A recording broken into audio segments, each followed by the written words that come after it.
Good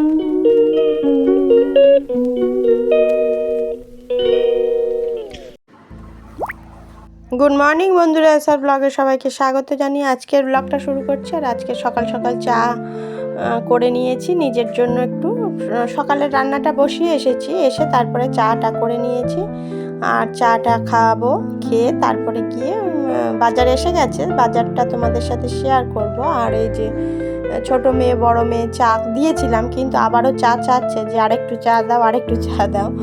আমি যখন এসে বসেছি চা খেতে তখন চা চাচ্ছিল, ওই জন্য বারবার করে ওই যে কাপটাই দেখাচ্ছে যে চা খাবো, আরেকটু দাও।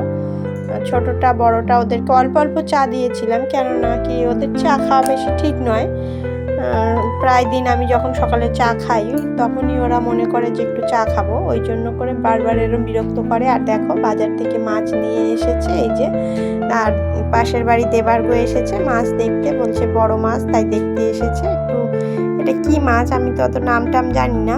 বাজার থেকে আমার হাজব্যান্ড বাজার থেকে মাছ এনে দিয়ে দোকানে চলে গেছেন, আর শাশুড়ি মা এখন মাছটা কাটবেন। এই যে এখন মাছটা কেটে নিচ্ছে, আর শাশুড়ি মা বেশিরভাগ দিনই মাছটা কেটে দিয়ে তারপরে যায় বাজারে, দোকানের দিকে যায়, কেননা একটু টিফিনও দেওয়ার দরকার দোকানে, সেই জন্য করে আগে মাছটা কেটে গুছিয়ে দিয়ে তারপরে যায়। আর আমি এদিক ওদিক কাজ থাকে। আর আজকে এনেছিল বাজার থেকে অনেকটা লতি, সেই লতিগুলো কাটতে কাটতে অনেকটাই সময় নষ্ট হয়ে গেল।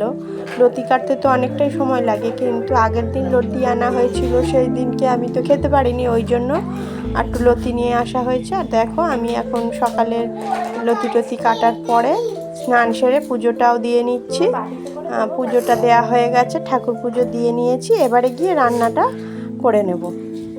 আর এই যে দেখো মাছ কাটা একদম কেটে ধুয়ে দিয়ে গেছেন শাশুড়ি মা, আর মাছ কাটা ধোয়া গুছানো হয়ে গেছে। আর আজকে আলু দিয়ে কলা দিয়ে মাছটা করব, আর লতি করব। লতির জন্য আজকে চিংড়ি মাছ আনা হয়নি, কারণ আমি চিংড়ি মাছ খাই না, চিংড়ি মাছ একটু অ্যালার্জির প্রবলেম হয়, ওই জন্য করে। আর চিংড়ি মাছটা দিতে বারণ করেছিলাম, চিংড়ি মাছটা দিলেই লতিতে বেশি টেস্ট লাগে, কিন্তু আজকে চিংড়ি মাছ দেয়া হবে না, ওই জন্য। আর আজকে সেরকম কিছুই রান্না হবে না, টক হবে আর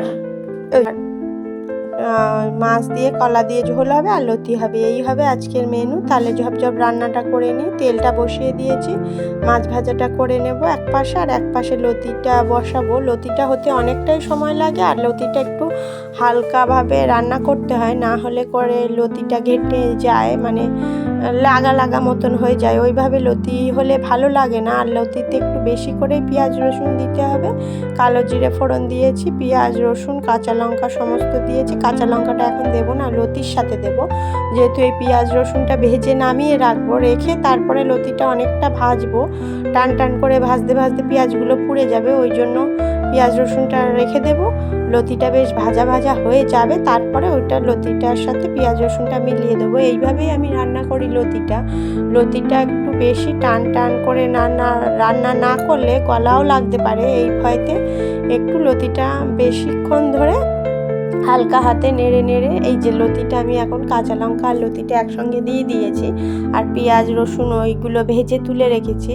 লতিটা একটু সময় লাগবে ভাজতে, কেননা লতিটা এমনি সময় লাগে, আস্তে আস্তে করে জাল কমিয়ে দিয়ে ভাজতে হয়, অনেকটাই সময় লাগে। আর দেখো বন্ধুরা আমার এখন লতিটা রান্না হয়ে গেছে, আর আমি এখন এই যে পেঁয়াজ রসুনগুলো সমস্ত যেগুলো ভেজে নামিয়ে রেখেছিলাম ওইগুলো দিয়ে দিয়েছি, আর একটু মিষ্টি দিয়েছি। যদি পেঁয়াজ রসুন এই চিংড়ি মাছ ছাড়া লতিটা রান্না হয়, একটু মিষ্টিটা বেশি দিলে খেতে ভালো লাগে।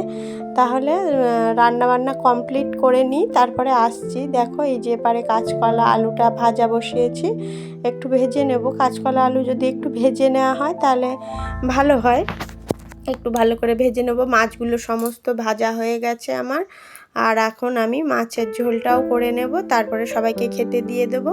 আর এখন ট্রেনিংটা বন্ধ আছে, ছুটি রয়েছে, ওই জন্য করে ট্রেনিংয়ে যাওয়ার কোনো ব্যাপার নেই, কোনো তাড়াহুড়ো নেই। হাজব্যান্ডের ভাতটাও গুছিয়ে নিয়েছি, এই যে টক আর মাছের ঝোলটা গুছিয়ে নিয়েছি, লতিটা বাটিতে ভাতের পাশেই দিয়ে দিয়েছি। তাহলে বন্ধুরা এখন এই পর্যন্তই, দেখা হচ্ছে আবার বিকেলবেলা। গুড ইভিনিং বন্ধুরা, এখন হচ্ছে সন্ধ্যা। ছোট মেয়ের একটু শরীর খারাপ, জ্বর ছিল। আজ 2-3 দিন জ্বরই ছিল ওর। সেরকম স্কুল টিউশন কিছুই যাচ্ছিল না। আজকে একটু অনেক দিন পরে টিউশন গেছিল, আর আসার সময় বলছিল যে একটু কেক খাবো, ওই জন্য করে ওর জন্য একটা কেক নিয়ে এসেছি। জ্বর ছিল বলে ওর পড়াশোনা সেরকম মন নেই, মানে পড়তেই যেতে চাচ্ছিল না। অনেকটা বুঝিয়ে আজকে পাঠিয়েছি একটু পড়তে। আজ 2-3 দিন প্রায় হয়ে গেল, ওই জন্য। আর বলেছিলাম যে কেক খাওয়াবো, সেই ইয়েতে আজকে একটু কেক নিয়ে এসেছি। আর এখন খেয়ে নেবে ও কেকটা, তারপরে রাত্রে ডিনারটা কমপ্লিট করব। তাহলে বন্ধুরা ভিডিওটি এই পর্যন্তই, দেখা হচ্ছে নতুন একটা ভিডিওর সাথে। ততক্ষণের জন্য টাটা। ভিডিওটি যদি ভালো লেগে থাকে লাইক, কমেন্ট, শেয়ার করবেন, সাবস্ক্রাইব করবেন, আমার পাশে থাকবেন। টাটা, গুড নাইট বন্ধুরা।